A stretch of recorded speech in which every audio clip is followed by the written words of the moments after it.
Have you ever felt like something keeps holding you back, no matter how much effort you put into improving your life?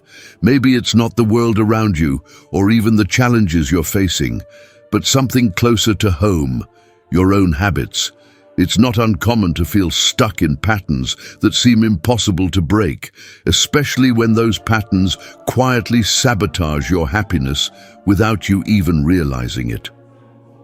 Today, I want to talk about 6 self-defeating habits that could be working against you.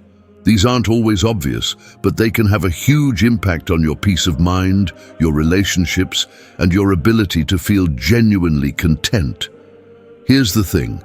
Once you recognize these habits, you can start changing them.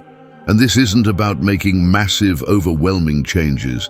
It's about taking small, deliberate steps that lead to meaningful growth. What makes this conversation even more powerful is the wisdom we can draw from Stoicism, a philosophy that's been guiding people for thousands of years. Stoicism isn't about shutting down your emotions or pretending everything is fine. It's about learning to navigate life with clarity and purpose, no matter what challenges come your way. It teaches us to focus on what we can control and let go of what we can't, which is exactly what we need when we're dealing with self-defeating habits. Before we get started, I'd like to ask for your support. If this video resonates with you, it would mean so much if you could give it a thumbs up. And if you haven't already, I'd love for you to subscribe and turn on the notification bell. This way, you'll stay connected and never miss out on more content like this, filled with practical tools and timeless wisdom to help you live a better life. Now think about this for a moment. How often do we look for solutions outside of ourselves when the real answer lies within? Sometimes it's not the external obstacles that weigh us down, but the habits we've unknowingly allowed to shape our lives. The good news is that these habits aren't permanent. They're not part of who you are, they're just patterns. And like any pattern, they can be changed with the right mindset and approach. In the next few minutes, we'll explore 6 common habits that might be quietly sabotaging your happiness. Each one comes with its own challenges, but they also offer an opportunity for growth. By understanding these habits and applying some of the core principles of Stoicism, you'll see how it's possible to break free and take back control of your life. This isn't about achieving perfection or eliminating every bad habit overnight. It's about progress. It's about recognizing what's holding you back, understanding why it happens, and taking steps to move forward, one decision at a time. I'll also share actionable ideas that you can start using right away to replace these habits with healthier, more empowering ones. As we go along, I encourage you to reflect on your own experiences. Does any of this feel familiar? Have you noticed these habits showing up in your life? If you feel comfortable, I'd love for you to share your thoughts in the comments. It's always inspiring to hear how others are navigating these challenges and finding their own paths to happiness. Let's begin. Together we'll uncover these 6 habits and explore how to let them go so that you can step into a more peaceful, fulfilled version of yourself. It all starts with awareness, and I'm here to guide you through every step of the way. Habit number 1, overthinking. Have you ever found yourself stuck in an endless loop of thoughts, replaying conversations over and over in your head? Maybe you analyze every word you said, wondering if you came across the right way, or you obsess over what someone else meant by a particular comment. It's exhausting, isn't it? This kind of mental gymnastics, where we dissect every tiny detail, often feels like we're solving a problem, but in reality, we're just spinning our wheels in the mud.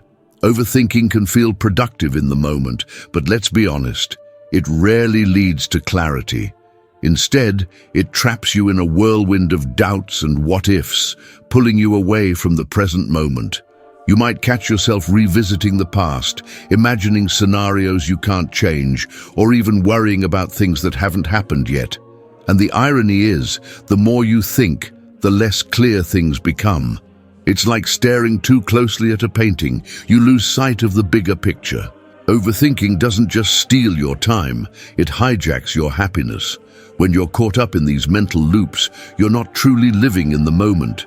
You're stuck in your head, weighed down by imagined problems and unnecessary stress. It's a pattern that can leave you feeling paralyzed, unsure of what to do next, because every decision feels loaded with potential consequences. And let's not forget how draining it is. It's as if your brain is running a marathon while the rest of you stands still. This is where Stoicism offers us a lifeline. Marcus Aurelius, one of the most respected Stoic philosophers, said, "You have power over your mind, not outside events. Realize this, and you will find strength." Take a moment to really let that sink in. What he's saying is simple but profound. Most of what we worry about is outside our control.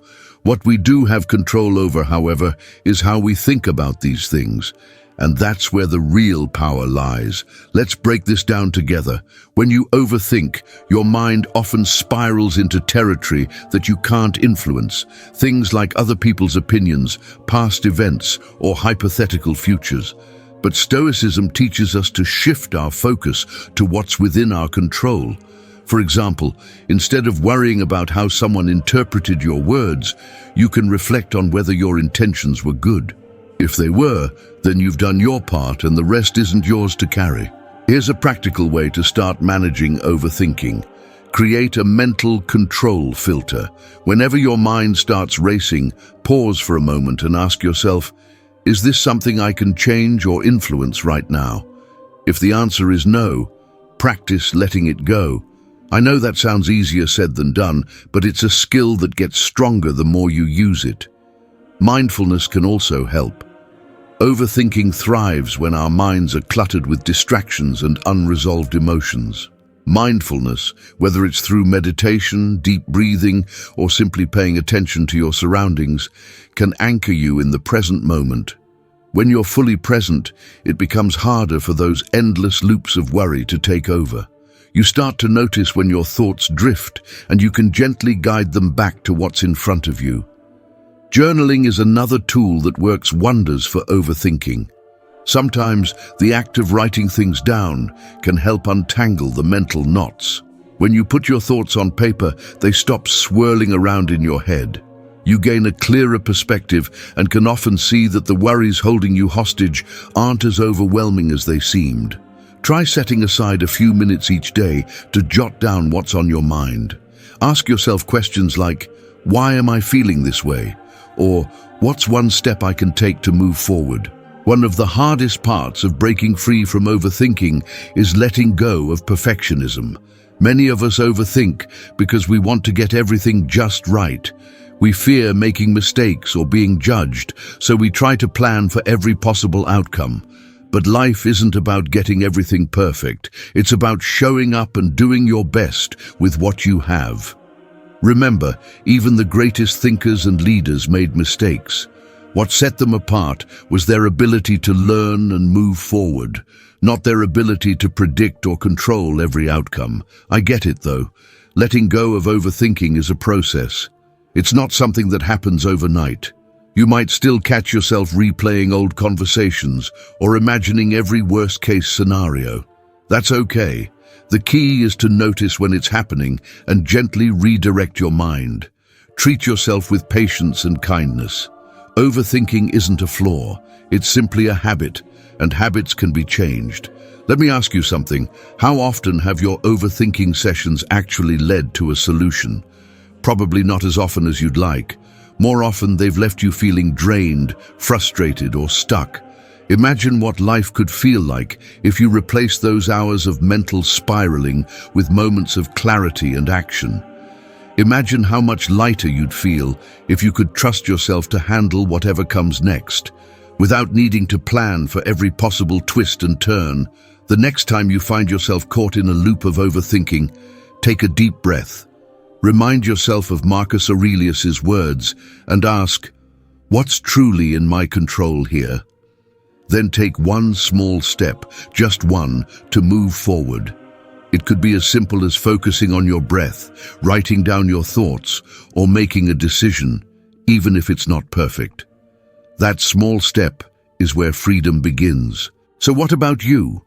Have you experienced the weight of overthinking before? If you feel comfortable sharing, I'd love to hear how it's shown up in your life and what you've done to manage it. Remember, you're not alone in this. We've all been there, and we can all learn from one another. Habit number 2, fear of failure. Have you ever felt so afraid of failing at something that you decided not to even try? Maybe it's a project you've been thinking about for months, or even years, but every time you start, that little voice creeps in. What if this doesn't work out? What if people judge me? And just like that, you talk yourself out of it before you've even begun. You tell yourself it's safer to wait for the right time, or that you're just not ready yet, but deep down, you know the real reason. You're scared of failing. The fear of failure is something we all experience. It's completely natural to want to avoid pain, embarrassment, or disappointment. But when this fear becomes the reason you don't take action, it starts to hold you back from growing. Every time you let that fear win, you're reinforcing a pattern that says, it's better to stay where I am than to risk moving forward. And over time, that pattern can turn into regret, because you'll never know what might have been possible if you'd just taken that first step. One of the great Stoic philosophers once said, "We suffer more often in imagination than in reality." Think about that for a moment. How many times have you worried about something that never actually happened? Fear has this way of magnifying problems that don't even exist yet. It makes the what-ifs feel bigger and scarier than they really are. But the truth is, most of the things we fear aren't as bad as we imagine them to be. And even when they do happen, they're often less devastating than we thought. Fear of failure thrives on two things: perfectionism and the illusion of control. Let's talk about perfectionism first. When you're afraid of failing, it's easy to convince yourself that you need everything to be just right before you start. You might spend hours planning, researching, or tweaking, but somehow it's never enough. The problem is, perfection doesn't exist. It's just a way to delay action while making yourself feel like you're being productive. The sooner you let go of the need to get everything just right, the sooner you can start making real progress. Now, about control. Fear of failure often comes from the belief that if you plan well enough or work hard enough, you can guarantee success. But life doesn't work that way. There are always variables you can't predict or control. And that's okay. Stoicism teaches us to focus on what we can control, our actions, our effort, and our mindset, and to let go of everything else. When you release the need to control the outcome, you free yourself to take action without being paralyzed by fear. So how do you move past the fear of failure? One of the first steps is to reframe failure itself. Instead of seeing it as the end of the road, try viewing it as a stepping stone. Every failure is an opportunity to learn and grow. It's feedback, not a final verdict on your worth or abilities. Think of it this way: when a child is learning to walk, they don't give up the first time they fall. They stumble, they get up, and they try again.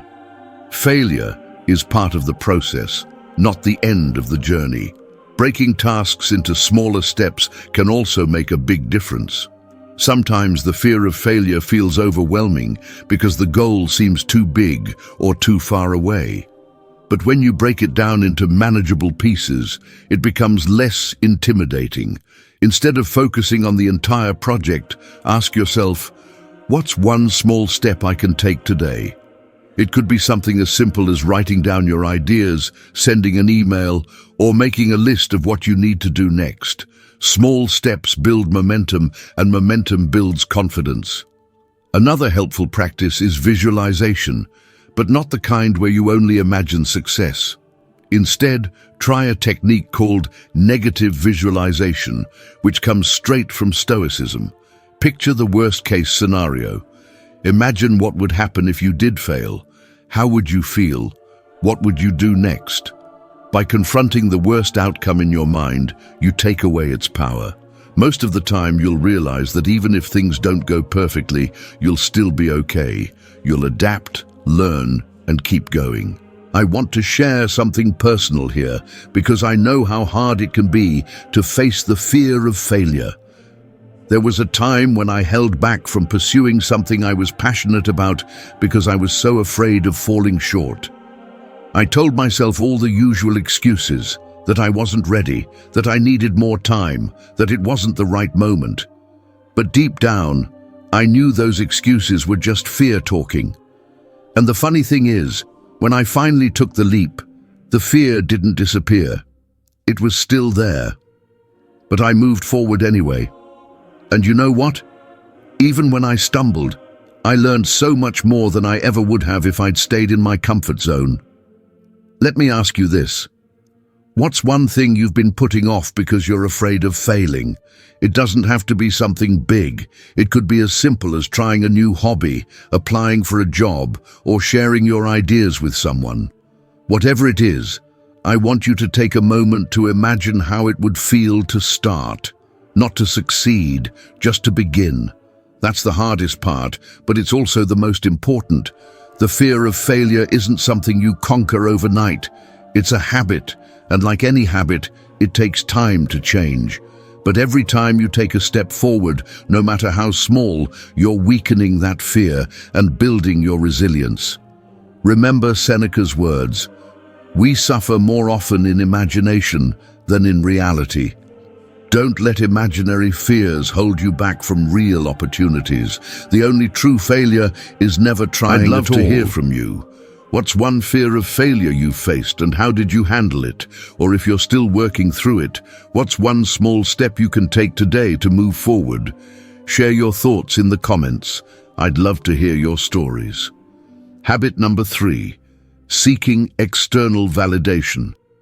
Have you ever caught yourself worrying about what others think of your choices? Maybe your career, your appearance, or even something as simple as a social media post. It's like every decision you make feels like it's under a spotlight, and you're constantly wondering, what will they think of me? It's exhausting, isn't it? You might feel like you're living your life on someone else's terms, and no matter how hard you try, it's never enough. Seeking external validation is one of those habits that can sneak into your life without you even realizing it. At first, it might seem harmless. After all, we all want to feel appreciated and accepted, but when your happiness depends on other people's approval, you're handing them the keys to your well-being. You end up placing your worth in the hands of others, which leaves you feeling powerless. And the truth is, you'll never be able to please everyone. No matter what you do, someone will always have a different opinion. This constant need for validation creates a cycle that's hard to break. You start chasing approval from others, thinking it will make you feel better, but instead, it leaves you feeling even more insecure. Why? Because the more you rely on external validation, the less you trust your own judgment. You start questioning yourself, your decisions, your values, even your identity, and that's no way to live. Here's where Stoicism offers some much-needed clarity. Epictetus, one of the great Stoic philosophers, said, "If you are ever tempted to look for approval, reflect that you are not dependent on the judgment of others." Think about that for a moment. What he's saying is that your worth doesn't come from what others think of you, it comes from within. When you base your happiness on external opinions, you're giving away your power. But when you trust yourself and your own values, you take that power back. So how do you break free from the habit of seeking external validation? It starts with shifting your focus inward. Instead of asking, "What will they think of me?" start asking, "What do I think of myself?" This isn't about ignoring other people entirely. It's about prioritizing your own values and aligning your actions with them. When you live according to what truly matters to you, the need for external approval starts to fade. One way to practice this is by setting personal standards. Ask yourself, what kind of person do I want to be? Focus on living up to your own standards rather than trying to meet everyone else's expectations. For example, if kindness is one of your core values, focus on being kind because it's who you want to be, not because you want someone to praise you for it. When your actions come from a place of authenticity, They feel more fulfilling, regardless of whether anyone else notices. Another helpful step is to get comfortable with discomfort. Let's face it, breaking free from the need for validation isn't easy. There will be times when you feel anxious or unsure, especially if you're used to relying on others' opinions. But discomfort is where growth happens. Instead of running from it, lean into it. Remind yourself that it's okay to feel uneasy. It's a sign that you're challenging old habits and building new ones. It can also help to reframe criticism. One of the biggest fears that fuels the need for validation is the fear of being judged or criticized. But here's the thing. Criticism isn't always a bad thing. Sometimes it can offer valuable feedback that helps you grow. And when it's not constructive, it says more about the other person than it does about you. As Epictetus reminds us, it's not what happens to you, but how you react to it that matters. You have the power to decide whether someone's opinion will affect you, or whether you'll let it roll off your shoulders. Gratitude is another powerful tool. When you focus on what you're grateful for, you're less likely to seek validation from others. Gratitude shifts your perspective from what's missing to what's already good in your life. Instead of looking for approval, you start appreciating the things that truly matter: your health, your relationships, your personal growth.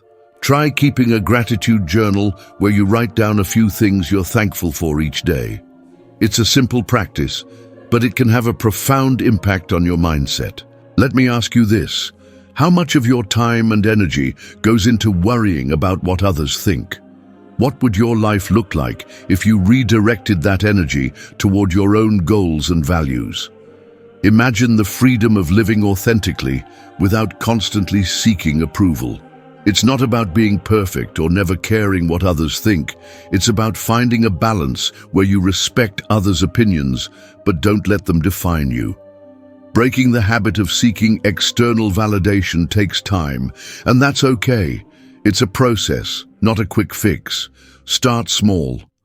The next time you catch yourself worrying about someone's opinion, pause and ask yourself, am I doing this because it aligns with my values, or because I want their approval? If it's the latter, take a step back and remind yourself of Epictetus's words. You are not dependent on the judgment of others. As you practice trusting yourself, you'll notice a shift. You'll feel more confident, more grounded, and more at peace. And the best part, you'll realize that the only approval you truly need is your own. So, what about you? Have you found yourself seeking validation from others? How has it affected your life? And what steps have you taken to change that? I'd love to hear your thoughts. Feel free to share your experiences in the comments. Remember, you're not alone in this. We all face the pull of external validation, but together we can learn to let it go and live with greater freedom and authenticity. Habit number 4, procrastination. Let's talk about something we've all been guilty of, putting things off for tomorrow. You tell yourself there's plenty of time to tackle that big project, organize your space, or finally start working toward a goal you've been dreaming about. It feels harmless in the moment, right? But as the days, weeks, or even months pass, that task doesn't just go away. It lingers, sitting in the back of your mind like a cloud, casting a shadow over everything else. And somehow, the longer you put it off, the heavier it feels. Procrastination is tricky because, on the surface, it seems like you're giving yourself a break. You tell yourself you'll feel more motivated later, or that you're just waiting for the right time. But deep down, you know that later rarely comes, and the right time is often just an excuse. Instead of making things easier, procrastination creates a kind of low-level stress that sticks with you, even when you're not consciously thinking about it.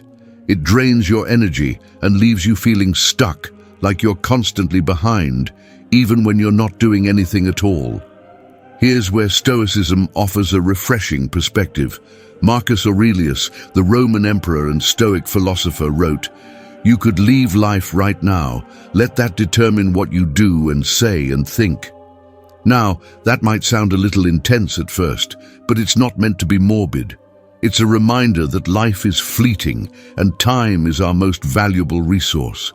When you procrastinate, you're not just delaying a task, you're delaying the opportunity to live fully in the present moment. So why do we procrastinate? For many of us, it's not just about laziness or lack of motivation. It often comes down to fear. Fear of failure, fear of not knowing where to start, or even fear of how much effort something might take. Sometimes the task itself feels so overwhelming that avoiding it seems like the easiest option. But avoidance doesn't solve the problem, it only makes it worse. The longer you wait, the more daunting the task becomes, and the harder it is to get started. The good news is that procrastination isn't a permanent part of who you are, it's a habit. And like any habit, it can be changed with the right mindset and strategies. One of the simplest and most effective ways to overcome procrastination is to break big tasks into smaller, more manageable pieces. Instead of focusing on the entire project, ask yourself, what's one small step I can take right now? Maybe it's writing the first sentence of an email, outlining your main ideas, or setting a timer for just 5 minutes of focused work. Small steps build momentum, and once you get started, it's often easier to keep going. Another powerful tool is setting clear deadlines. When you don't have a specific time frame in mind, tasks tend to drag on indefinitely. Even if you're working on something personal, like a hobby or a long-term goal, give yourself a realistic deadline. It doesn't have to be perfect. It just has to give you a sense of structure and accountability. And here's a tip.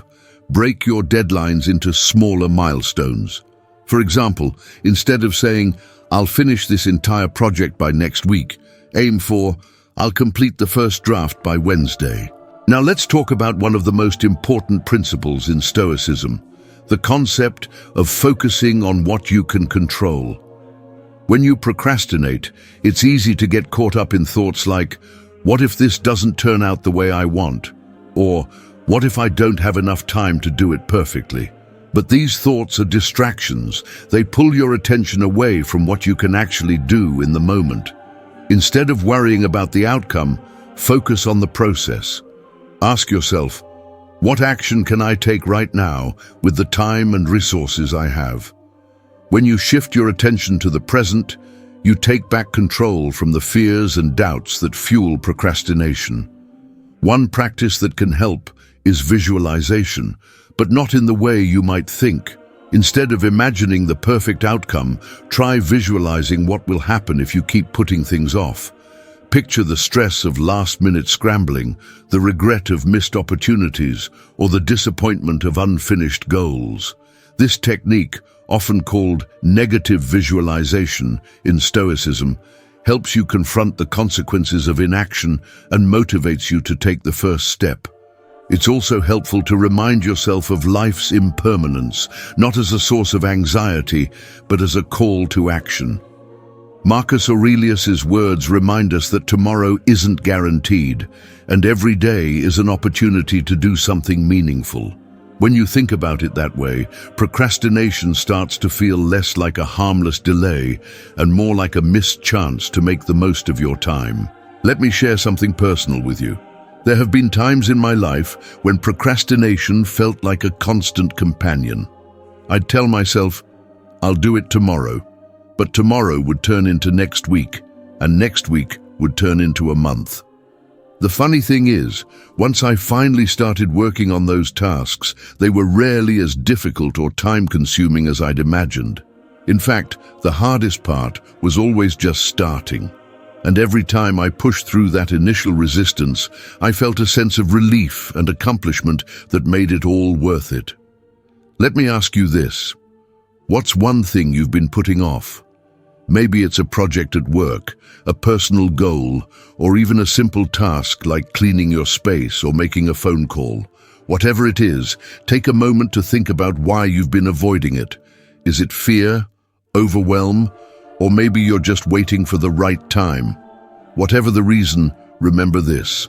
The perfect time doesn't exist. The best time to start is always now. The next time you catch yourself procrastinating, pause and take a deep breath. Remind yourself that progress doesn't have to be perfect. It just has to start. Take one small step, no matter how insignificant it might seem. And when you feel the urge to delay, think of Marcus Aurelius's words.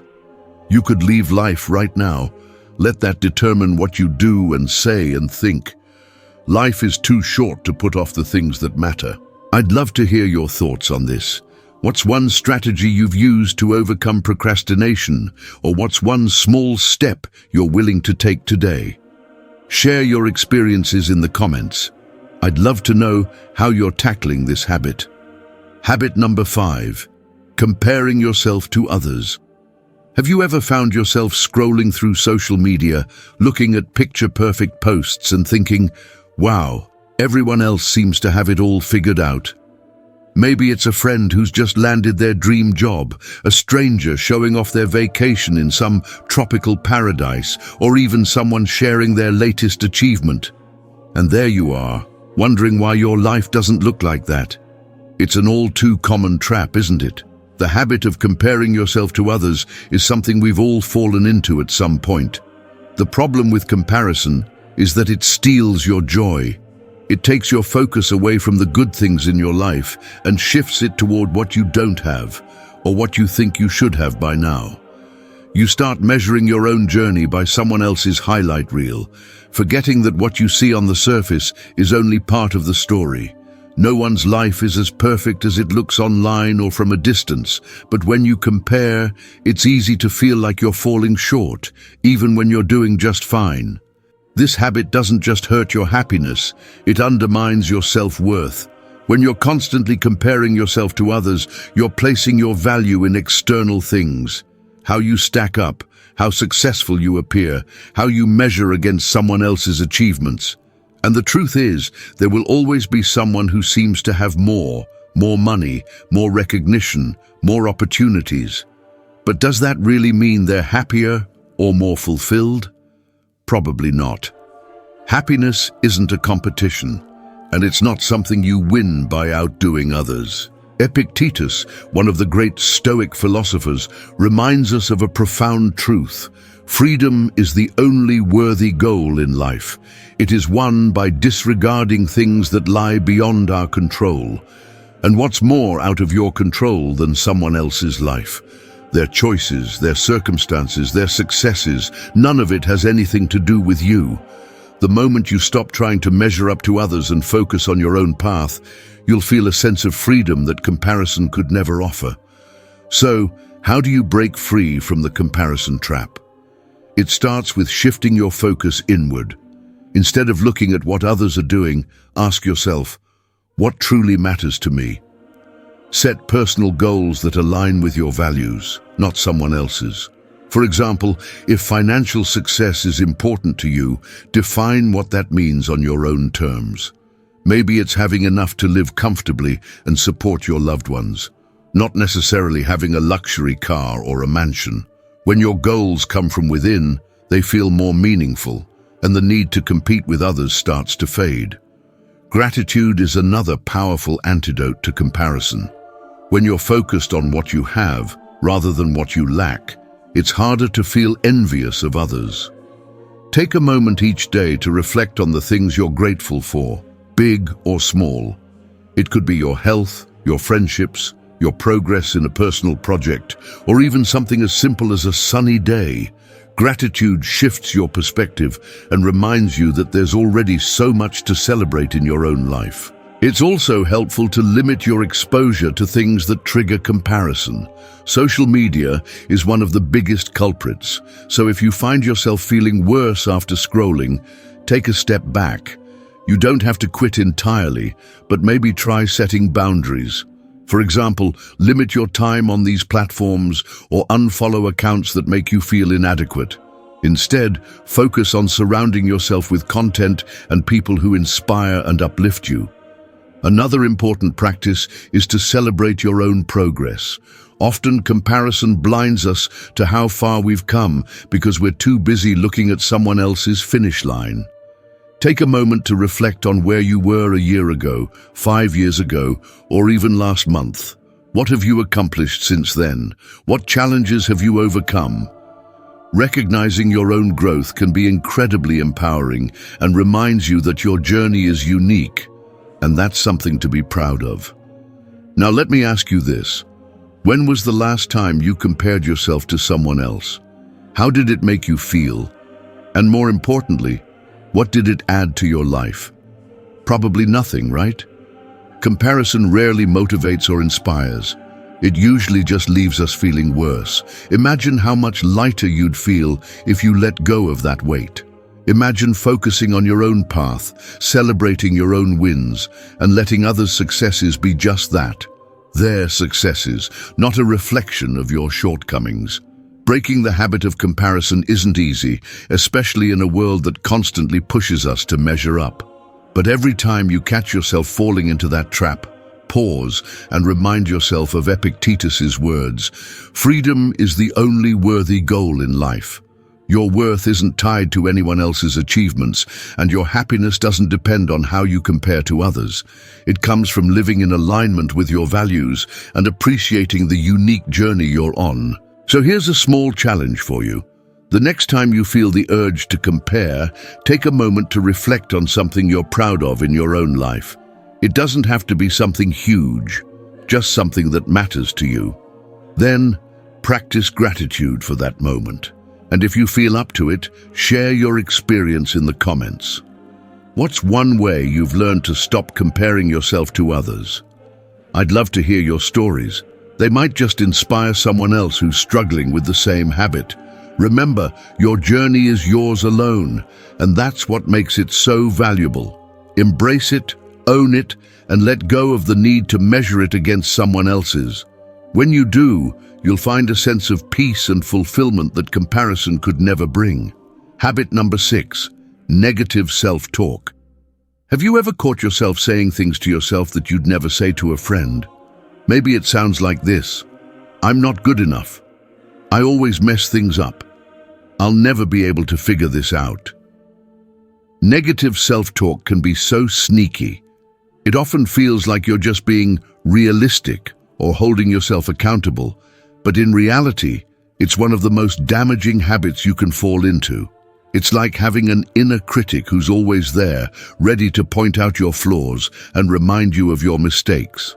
And over time, that voice can become so loud that it's hard to hear anything else. Negative self-talk is harmful because it shapes how you see yourself and your potential.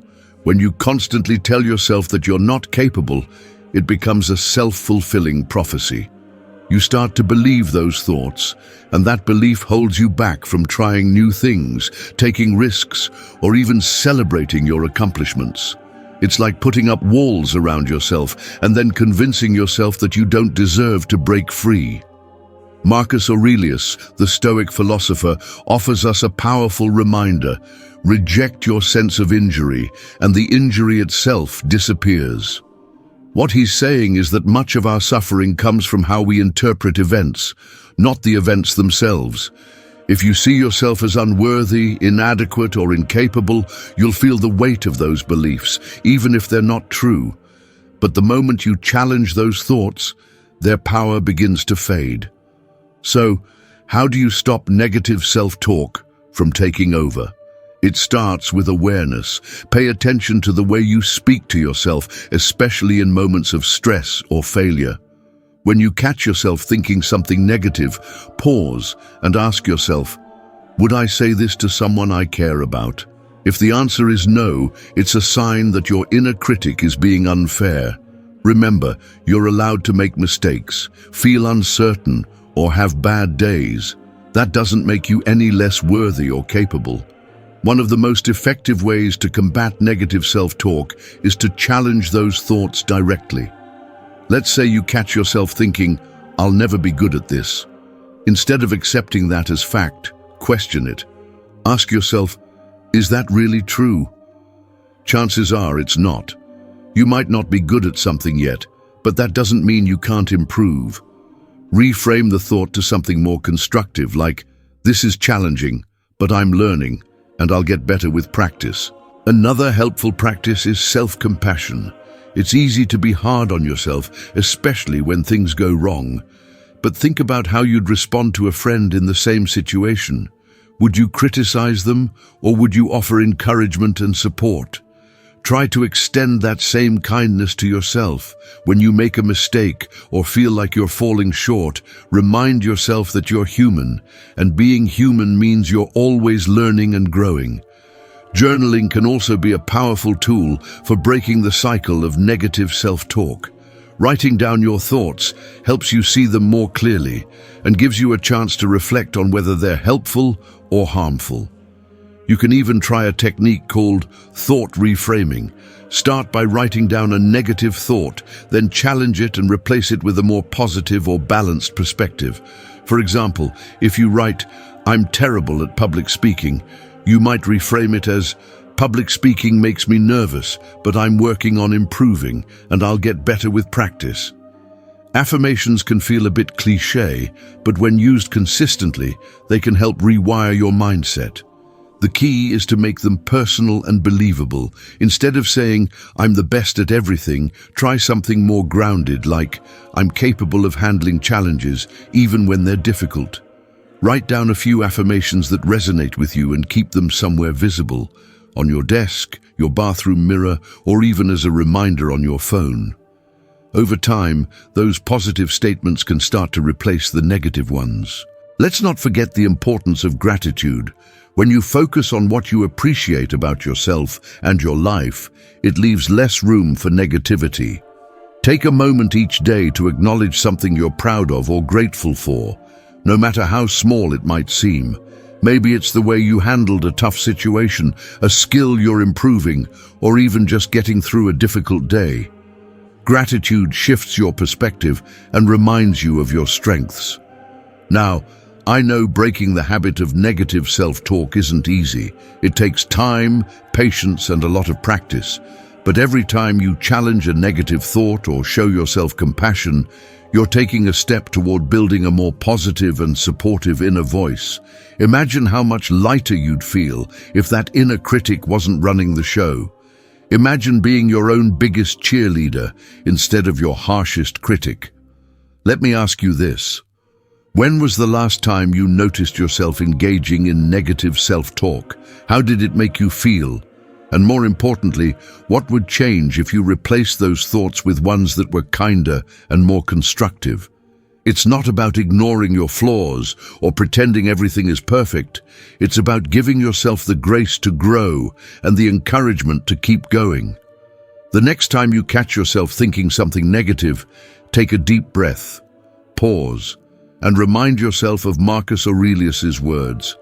Reject your sense of injury, and the injury itself disappears. You have the power to rewrite the story you tell yourself, one thought at a time. And the more you practice, the stronger and more resilient you'll become. I'd love to hear your thoughts on this. Have you struggled with negative self-talk? What's one thing you've done to overcome it? Or what's one step you'd like to take moving forward? Share your experiences in the comments. I'd love to hear how you're working toward a kinder, more positive relationship with yourself. Remember, the way you talk to yourself matters. You deserve kindness, encouragement, and support, and it starts with the words you choose to say to yourself. Let's make those words ones that build you up, not tear you down. As we wrap up, let's take a moment to reflect on what we've explored together. Breaking free from self-defeating habits isn't about achieving perfection or fixing every flaw. It's about taking that first step toward a happier, more stoic life. It's about recognizing the patterns that hold you back, understanding why they happen, and choosing to let them go. Each step, no matter how small, brings you closer to a life of greater clarity, peace, and purpose. Think about the habits we've discussed today. Which one resonates with you the most? Is it overthinking, fear of failure, seeking external validation, procrastination, comparing yourself to others, or negative self-talk? Chances are there's one that feels especially familiar. And that's okay. The fact that you're here, reflecting on these habits, is already a powerful step forward. If there's one habit you'd like to work on, I encourage you to take a moment to name it, write it down, or share it in the comments below. Sometimes just acknowledging it is enough to spark a shift. And as you begin to address it, remember the Stoic principles we've touched on. Whether it's focusing on what's within your control, practicing gratitude, or reframing challenges as opportunities for growth, these timeless ideas can guide you toward meaningful change. Stoicism isn't just a philosophy, it's a toolkit for living. It reminds us that happiness isn't something we chase, it's something we cultivate through our thoughts, actions, and perspective. As Marcus Aurelius said, "You have power over your mind, not outside events. Realize this, and you will find strength. That strength is already within you, waiting to be unlocked." If this video has resonated with you or sparked a moment of clarity, I'd be so grateful if you could give it a thumbs up. Your support helps me continue sharing these ideas with more people who might need them.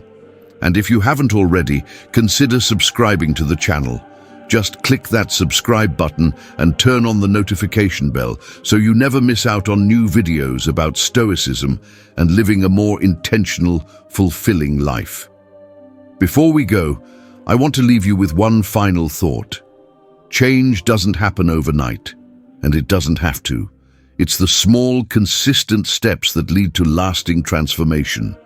The road might not always be easy, but every effort you make is a step toward becoming the person you're meant to be. So be patient with yourself, celebrate your progress, and trust the process. Let's continue this conversation in the comments. What's one habit you've decided to work on? How do you plan to start? I'd love to hear your thoughts, and who knows, your story might inspire someone else who's on the same journey. Thank you for spending this time with me today. Remember, your journey is uniquely yours, and there's no one-size-fits-all approach to happiness. But by letting go of the habits that no longer serve you and embracing the principles that do, you're already on your way to a life of greater peace and fulfillment. Until next time, take care and keep moving forward.